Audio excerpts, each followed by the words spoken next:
आप ही बताइए, क्या 1,000 रुपए की पेंशन से गुजारा हो सकता है? सरकार कब हम ईपीएस 95 पेंशनर्स पर तरस खाएगी? जय हिंद। एक बार फिर से स्वागत है आपका आपके अपने YouTube चैनल रोजगार पत्रिका में। साथियों, आज एक महत्वपूर्ण विषय पर बात करेंगे जिसे लगभग सभी भूल चुके हैं, सरकार भूल चुकी है। जी हां साथियों, मैं बात कर रहा हूं ईपीएस 95 पेंशनर्स के बारे में। साथियों, दिवाली से पहले सभी को कुछ ना कुछ मिला। कर्मचारियों को डीए मिला, बोनस मिला, पेंशनर्स की पेंशन बढ़ी, बट ईपीएस 95 पेंशनर्स की किसी ने सुध नहीं ली।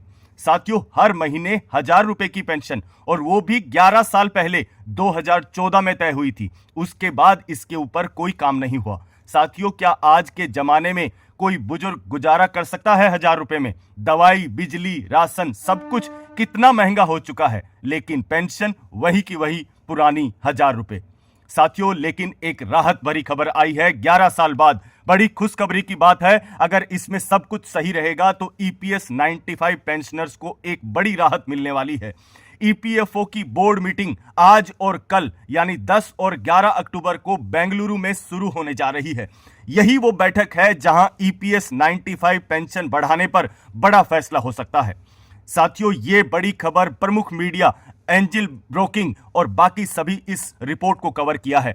कहा जा रहा है कि न्यूनतम पेंशन 1,000 रुपए से बढ़ाकर 2,500 रुपए करने पर विचार चल रहा है। लेकिन साथियों, सवाल यह है कि क्या वाकई 11 साल के बाद उम्मीदों को राहत मिलेगी, या यह भी एक और अधूरा वादा बनकर रह जाएगा? हम सभी को इस चीज के ऊपर पूरा ध्यान बनाए रखना है। लेकिन साथियों, आगे बढ़ने से पहले अगर आप कर्मचारी हैं, पेंशनर्स हैं, ईपीएस 95 पेंशनर हैं, तो चैनल को सब्सक्राइब कर लीजिए, आपसे रिक्वेस्ट करता हूं।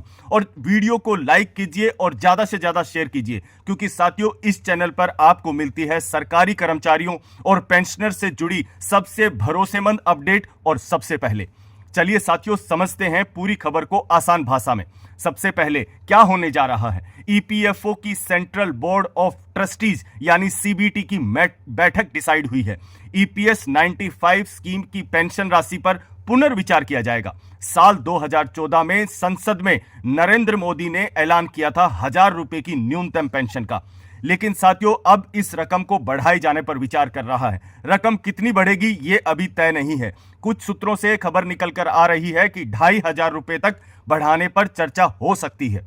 साथियों, हम सभी ने सुना है कि पिछले दिनों यूनियनों ने मांग करी थी 7,500 रुपए की। लेकिन साथियों, बोर्ड फिलहाल एक मॉडरेट बढ़ोतरी पर विचार कर रहा है, यानी इतना बढ़ाने की गुंजाइश नहीं है, पर हां, कुछ ना कुछ बढ़ोतरी जरूर होगी। साथियों, हमें याद रखना चाहिए कि बोर्ड का फैसला आखिरी नहीं होता।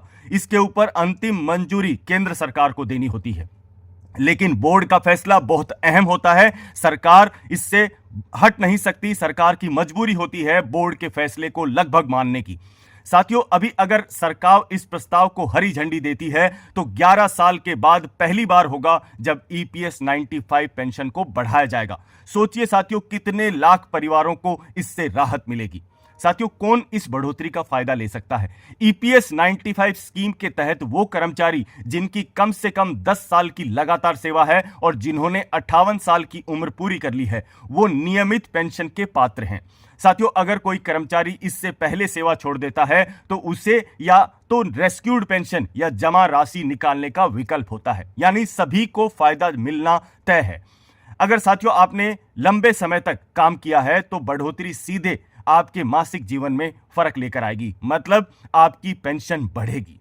इसके बाद आता है साथियों ईपीएफ 3.0। अभी साथियों डिजिटल युग आ चुका है। बाकी सभी पेंशन मॉडल्स में सुधार हो चुका है, लेकिन ईपीएफओ अभी तक वही पुरानी सिस्टम पर चल रहा है। तो साथियों, इस बैठक में डिजिटल युग की नई शुरुआत होने जा रही है ईपीएफओ के लिए। और इस बैठक का दूसरा अहम मुद्दा है ईपीएफओ 3.0, यानी अब पीएफ और पेंशन से जुड़ा सिस्टम होने जा रहा है पूरी तरह से पेपरलेस और डिजिटल। सोचिए, आने वाले समय में आप यूपीआई या एटीएम से सीधे अपना पीएफ निकाल पाएंगे। क्लेम की प्रोसेसिंग होगी ऑटोमेटिक और बाकी सभी क्लेम ऑनलाइन हो पाएंगे। साथियों, इससे काम में तेजी आएगी और पारदर्शिता होगी। साथियों, यही है असली डिजिटल इंडिया, जहां बुजुर्गों को लाइन में नहीं लगना होगा। साथियों, अब बड़ा सवाल है कि किसका कितना फायदा होगा, या फिर यह सिर्फ एक दिखावा है। अब सीधा सवाल यह है कि क्या 2,500 रुपए से गुजारा आसान हो जाएगा? शायद नहीं। लेकिन ये एक शुरुआत है। अगर ये बैठक सफल रही तो आने वाले समय में पेंशन स्ट्रक्चर में और भी सुधार हो सकते हैं। साथियों, हम सब जानते हैं कि जो इंसान अपनी पूरी जिंदगी काम में लगा देता है, देश की सेवा में लगा देता है, उसे रिटायरमेंट के बाद सम्मान और सुरक्षा मिलनी चाहिए। यह पेंशन सिर्फ पैसा नहीं है, उनकी मेहनत की पहचान है जो उन्होंने देश को दी है।